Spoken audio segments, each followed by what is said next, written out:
Seeing Sure. us. Well, they're now seeing us. How about that? There we go. All right. Very Magic. good. Steve, thanks for filling in for us last week while I took a little time off. And yeah, I think you did a great job. Had a lot of interesting guests, as always.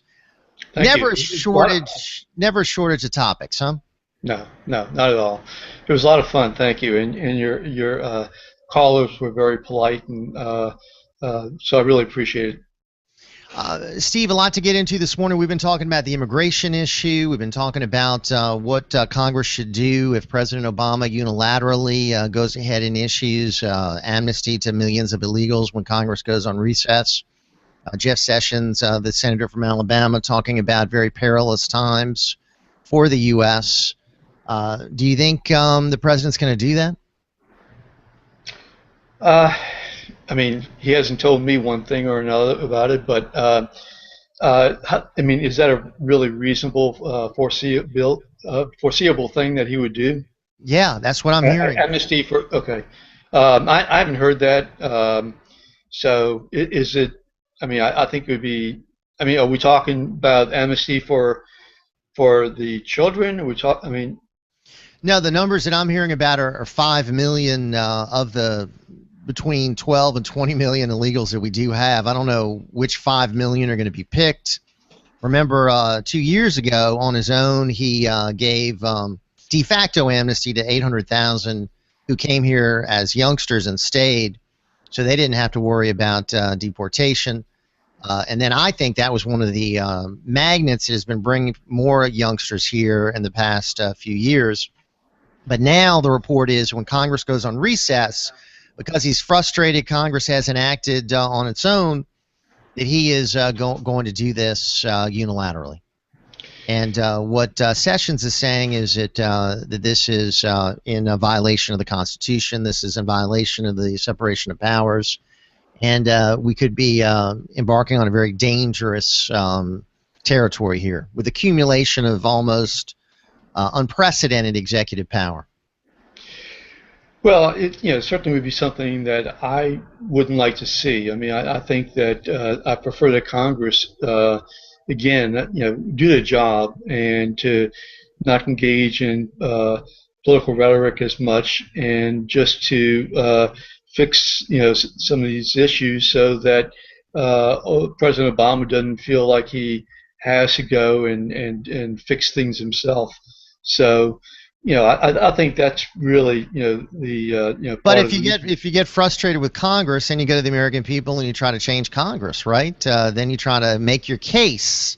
You don't just on your own unilaterally say, "Well, I'm going to do this myself." well, it depends on the circumstance. It depends upon the emergency or the exigency of the situation. I mean, by far, I think that if you have an emergency situation, and if Congress is not going to step in when the federal government has the power to do so, then and has the role to do so, then I think that you have those type of really unique exceptions. Well, I mean, Congress can do many things. Congress can secure the border. Congress can decide to, I guess, demand that they be deported back to their country. I mean, the actions are numerous. It could be taken. In fact, we already have a law in the books about the border fence that's being ignored right now. So let's say Congress does pass a law, there's no guarantee that it'll be implemented because the laws already on the books aren't being implemented. I mean, employers aren't allowed to hire illegals, but it's being done every Sure. day, every day. And a lot of employers are getting caught. And let me just say something. Maybe you can provide some information about this, but things I've read and I think also heard on TV is in terms of immigration that the Obama administration has actually deported far more immigrants, illegal immigrants, than his predecessors. And now, I mean, that's just something I've read. I don't have any personal knowledge about it, and it does not. I'm not trying to forgive Obama for Right. taking action. I'm just saying that I think that all needs to be weighed in determining whether or not the White House is doing a good job and a proper job. Again, I don't think he should act unless it's a real emergency and not for political purposes. Can he on his own say what's an emergency and what's not an emergency? I mean, you can have a president saying everything's an emergency and got to take executive action. Got to take what someone called dictatorial powers. Yeah, I think it's a bad idea. I mean, I really do. But I think that you can sometimes tell when you have a real emergency situation. I mean, we had that type of situation down here with Katrina, and we had. I mean, certainly by comparison, and I know I'm mixing apples and oranges, but some people are very disappointed with what Governor Jindal is doing in terms of taking his administrative powers to try to change policy on Common Core. So I understand the role that the executive has, and should really act very likely when it comes. Well, the founders created a system of limited powers. They created a system of co-equal branches of government. They created in their wisdom a system that has worked all these years. Now, some will say, "Oh, the president hasn't issued as many executive actions as George W. Bush," but it's not the number; it's the scope, it's the type, it's the powers that are being called for in these executive actions, and that's why Jonathan Turley, and I keep referring to him, a liberal constitutional scholar, says that we're at a tipping point. Says that what's being done is very dangerous. And this is before even the discussion of whether Obama's going to grant amnesty to 5 million or who knows how many million people who broke laws and came into this country illegally. And as far as deportations, Andrew McCarthy and others who have investigated that find those numbers to be false. Oh, really? Obama's actually been the deportation president, and I think a lot of that was hyped up numbers. But even if he has, what's happened as far as the numbers that are coming in here overwhelm any kind of deportations that we've seen. I don't know. Who is this? McCarthy, you saying? Right, and others who have looked into it. Actually, his comment was it was just a lot of spin and hype, and that they weren't accurate numbers. But let's just give him the benefit of the doubt and say that yes, he's deported more. But if more are coming in here, then the balance of that is going to be more folks here illegally than previously. Steve, let's take a time out because when we come back, I want to get into Common Core and the other issues with you. Steve Sabludowsky with us. It's, of course, our visit right here on the airwaves at 990 AM WGSO, and also on Bayoubuzz.com. We do this via Google Hangout every week. Every day in the program, we have a Ringside All-Star who checks in with us. And on Tuesdays, it's Steve Sabludowsky, publisher of Bayoubuzz.com, talking about everything from illegal immigration. Want to get into the Common Core issue.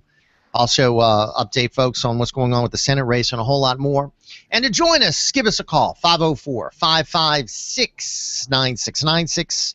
Email address jeff@WGSO.com. So a quick time out right here on Ringside on WGSO. We'll be back. The city's premier day spa experience is at the Woodhouse Day Spa. The Woodhouse Day Spa, combining the spa experience to New Orleans. You had to go. Hey, so we'll get into Common Core. Any other issues you want to discuss? Sure. If we can talk briefly about the Middle East, I promoted that, and Common Core certainly, state government, sure. Okay. All right. Yeah, thanks. Pickup and delivery list. Call 288-8381 or online at youngsdrycleaning.com. Everyone knows that the city of New Orleans has the best food in the world, and obviously we're known for the best music in the world. But we're also known for producing some of the best coffee in the world, and no one does this better than New Orleans Roast Coffee. And I should know. I'm Felton Jones, the roast master of the city's well-known PJ's Coffee and New Orleans Roast Coffee, the city's newest and freshest brand of coffee on the market. At New Orleans Roast, we put an emphasis on quality and freshness in every cup. You can find all of our great creations at the city's finest restaurants. Also look for it at your favorite local grocery store. Hi, this is Jim Spyro. Join me every Wednesdays from 5 to 6 p.m. on 990 WGSO or WGSO.com. Remember, your influence counts. Use it. See you then. Jobs may change, but your retirement dreams don't have to. Roll over your retirement accounts from former employers into an Ameriprise IRA to help make your retirement dreams a reality. Call Ralph Leopold today at 504-322-2975. That's 504-322-2975. Office is located at Suite 1620 in the Galleria, Metairie, Louisiana. Ameriprise Financial Services, Incorporated. Member FINRA and SIPC. Ameriprise cannot guarantee future financial results. Meditation and healing music every Wednesday night, 8 p.m. till 9 p.m. WGSO, 990 a.m. Tune in to your divine self. The Week in Geek every Saturday at 1 p.m. Movies, books, video games, news, and reviews. The Week in Geek, Saturdays at 1 with David DeCourbier and Brian Held. The Week in Geek. How's that hope and change working for you? That's what we were promised, and I don't know about you, but there's a lot of things I hope they change right away. If you don't agree, give Ringside Politics with a Punch a call right now. Call Jeff Crouere at 556-9696.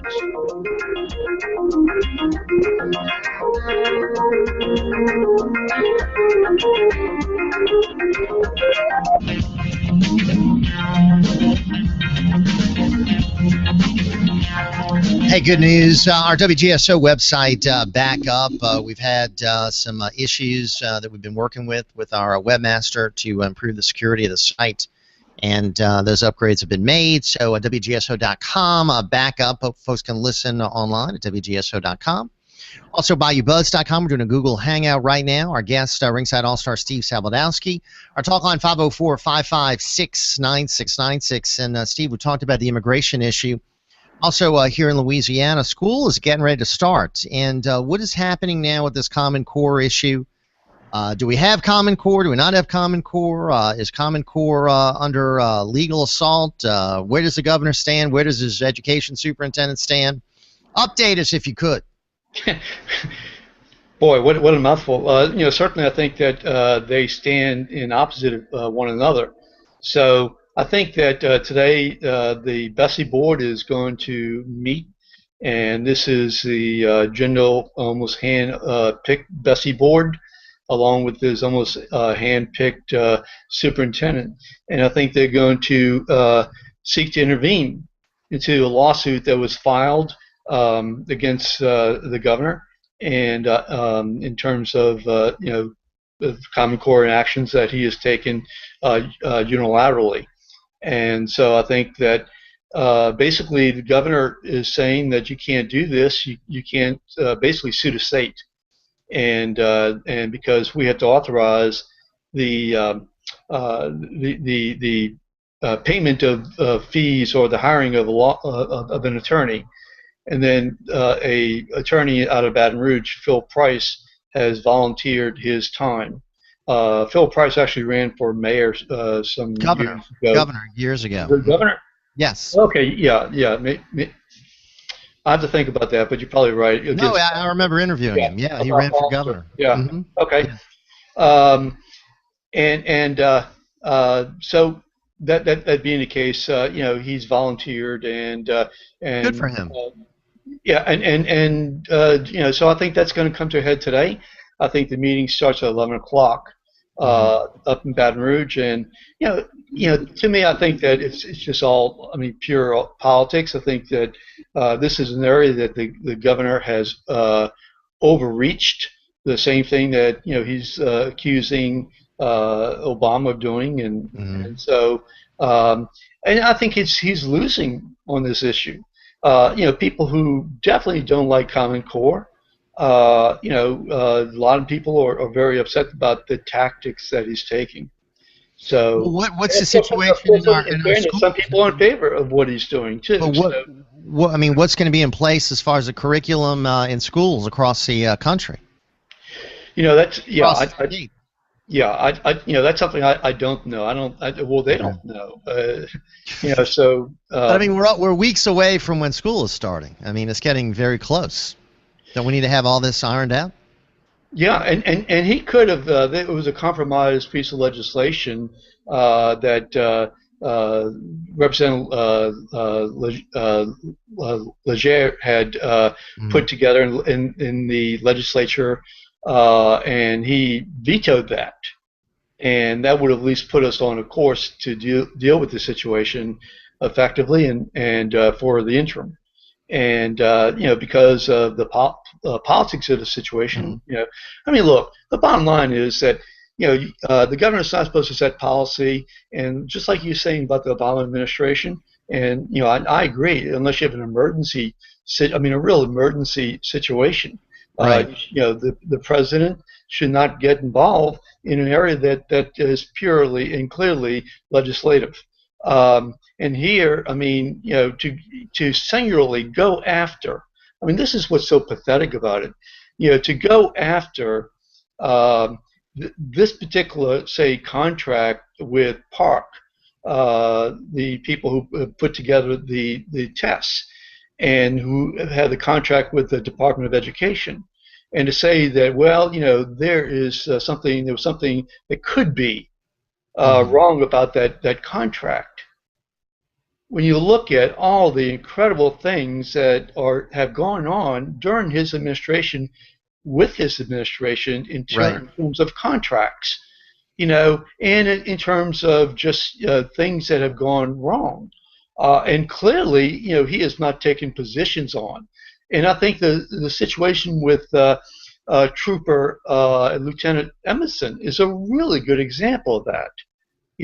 A bill that he signed, the general signed, where his own superintendent of state police had approved legislation at the very last minute, so that would benefit him and one other guy, one other person, right? And one other person, I think, out of Houma, right? And there was no public hearing on this, and nobody would admit until finally, it percolated to such an extent. And thank you for allowing me to have Tom Aswell of Louisiana Voice on last week, who has written a lot about this. I think that's, that shows the hypocrisy of the situation. So, and this is State Police Lieutenant Colonel, right, Mike Edmondson, and it was the retirement that boosted his pay by what, $55,000 a year for life? Roughly, I think about $45,000. In other words, what he agreed to, and I don't know the particulars about this. And you're right, it is Colonel, but he agreed to the jump, which is I guess you. So and then we found out you retire under a certain regulation at a certain amount per year, and then he got rehired, and so he now wants to up it up to I think it was like 45,000. Initially reported about 35, but from I think what he actually admitted on a radio show, it was more like about 45,000. And it was done in an underhanded way, and of course it slipped through at the last minute, and no one's claimed authorship of this, but do we now know who actually was a culprit here? Yeah, we do, actually. It was Neil Reiser, and that's who again, Tom Aswell had suspected. And think about it. Neil Reiser was the guy who was running for Congress up in North Louisiana, the same seat that Bobby Jindal was, and the rest of the Republican Party was very supportive of his campaign, the one that McAllister won. Now, Reiser is, Reiser has won, I think, 3 years in a row, the State Police Award for Legislator of the Year. And he's the one who brings this in the committee, and basically tells the staff attorney to put it together. And then he, when C.B. Ferguson, as I understand it, had asked Reiser about it, sent him an email, And Reiser said that the first he knew about it was when he saw it in the report.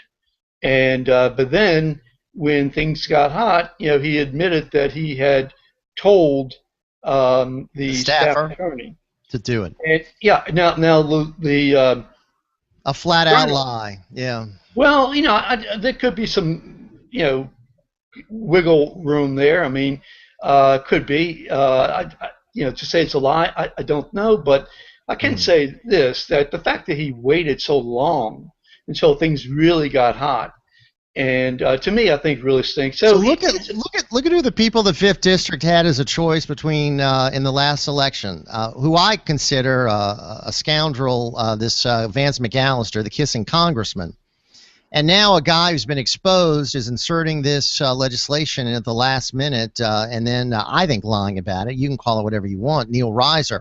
That was their choice in the last election in the runoff. Two, I think, very, let's just say, less than outstanding politicians. Yeah, and I don't disagree with that in terms of this particular issue regarding Reiser. I don't know enough about him personally to have any other opinion about other issues. But I will say that I think that to me the main question is, why didn't Governor Jindal speak out about that? Why is he only speaking out about the contract with Park?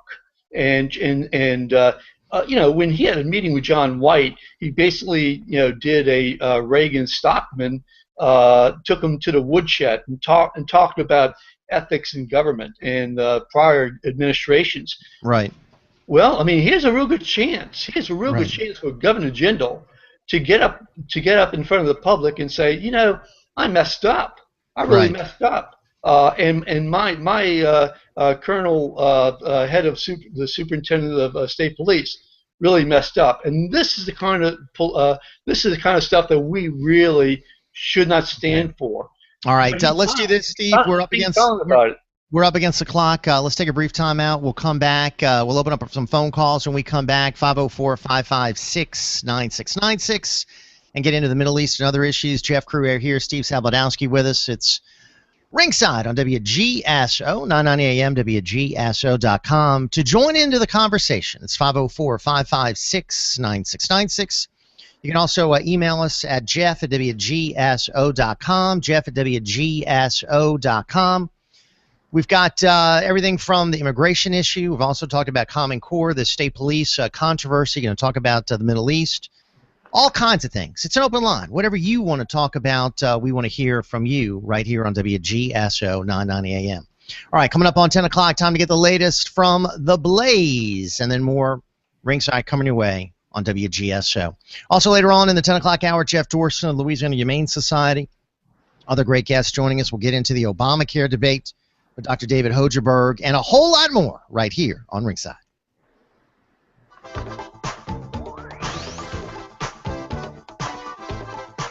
The Three Tailgaters Show with Ken, Ed, and Archie on WGSO 990 AM, New Orleans.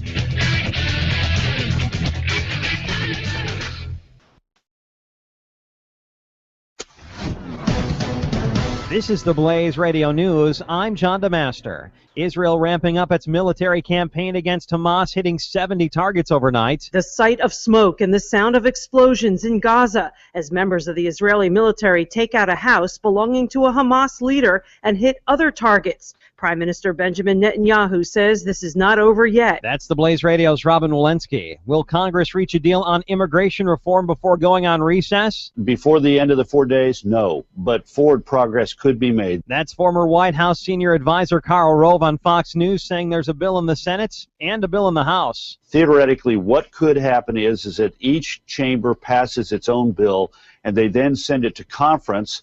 The conferees meet during August, and if they come to an agreement, then Congress could come back during August in order to vote on the measure that has been negotiated between the House and Senate. This is news on the Blaze Radio Network. Everyone is making the switch to the Blaze to make it their source for the truth. Why not make it your source for the truth? Make theblaze.com your homepage for news that the other outlets won't even touch. Subscribe to The Blaze TV at theblaze.com/TV or on Dish Network and get access to original programming like For the Record, the show that exposes what's really going on that the government doesn't want you to know. And Real News, the daily conversation on the topics of the day that matter most. Check out the Blaze Radio Network at theblaze.com/radio with original shows like Buck Sexton, The Morning Blaze with Doc Thompson, Pat and Stu, and Jay Severin. Or, if you need something to hold in your hands, subscribe to The Blaze magazine. So basically, anywhere you need to go, you can take the truth with you by taking the Blaze with you. This is The Blaze. Truth lives here. So just to recap, anywhere you need to go, you can take the truth with you by taking the Blaze with you. Find out all the ways at theblaze.com. A bipartisan $17 billion bill to fix the VA is in the works. The bill includes emergency spending for more doctors and nurses and 27 new clinics. It also makes it easier for veterans to see doctors outside the VA when they can't get a VA appointment. Florida Republican Congressman Jeff Miller co-authored the bill. Helping to get veterans off of waiting lists is extremely important, and this bill does that. In reaction to the bill fix for the VA. Well, I think this is a positive thing. You know, finally the government has acted. We now have some legislation. It took probably too long to get us there, but we all know the problems here in Washington, D.C. that causes those issues. We have a VA secretary coming in who has an association with the military, and equally important, he is a very successful businessman. That's former Vice Chief of Staff of the U.S. Army and retired 4-star General Jack Keane on Fox News. That's the Blaze Radio's Brad James. This clearly was an unexpected incident. I think it took all of us by surprise. An EF2 tornado touches down in Revere, Massachusetts, a city with about 50,000 people.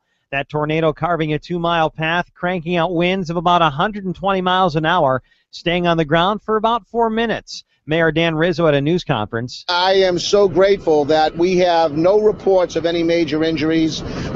Some minor injuries have been reported. An up-and-comer in the Democratic Party is the nation's new housing and urban development chief. Here's the Blaze Radio's Chris Barnes. Last month he breezes through the confirmation process. We want people to have good housing opportunities, and if I am confirmed, look forward to working with you on that. Now former San Antonio Mayor Julian Castro is sworn in as head of the Department of Housing and Urban Development, making Castro one of the highest-ranking Hispanics in the federal government. Castro taking over an agency with 8,000 workers and a $46 billion annual budget. He got national exposure 2 years ago when Obama selected him to be keynote speaker at the 2012 Democratic National Convention. This is issued by American General Life Insurance Company, Houston, Texas. Not available in all states. For details, visit AIGdirect.com.